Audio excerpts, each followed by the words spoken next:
পশ্চিম বর্ধমান আসানসোল দক্ষিণে বিজেপি প্রার্থী অগ্নিমিত্রা পাল আসানসোল পৌরসভার 57 নম্বর ওয়ার্ড এলাকায় ফতেপুর শিব মন্দির অঞ্চলে প্রচার অভিযানে যান। সেখানে তিনি মানুষের সাথে কথা বলেন এবং মানুষের বাড়ি বাড়ি গিয়ে আগামী নির্বাচনে বিজেপির পক্ষে ভোট দেওয়ার অনুরোধ করেন।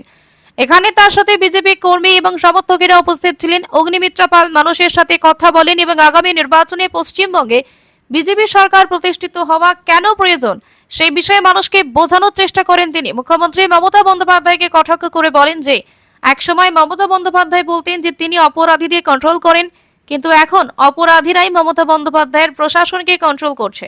ব্যুরো রিপোর্ট, বাংলার কণ্ঠ।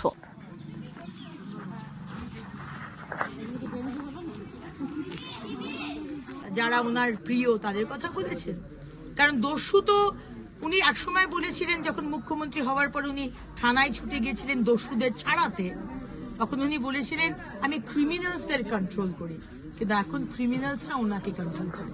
দস্যু বলতে হয়তো ওনার টিএমসির কোনো বিধায়ক, সাংসদ বা কোনো ক্যাডারের কথাই বলেছেন। এখানে জল নেই, জল ছিল, জল নেই তা দামোদর নদী থেকে জল শেষ করে দিয়েছে। বালি খনন করে করে জলের লেভেল নিচে নেমে গেছে।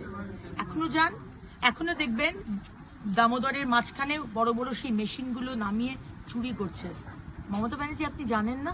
আপনি তো মুখ্যমন্ত্রী। আবাস যোজনা ঘর পাননি না, আজকে দিদি এসে, দিদিকে কি বলছেন আপনারা?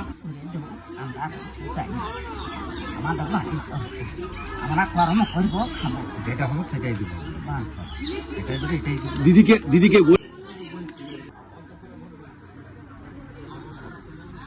ঘরটা আপনাদের পাই না। দিদি এসছে, আমাদের বাড়ি করে দেবে শান্তি, আমাদের বাড়ি নেই। জল পড়লে যে কোথায় থাকলো তা আমরা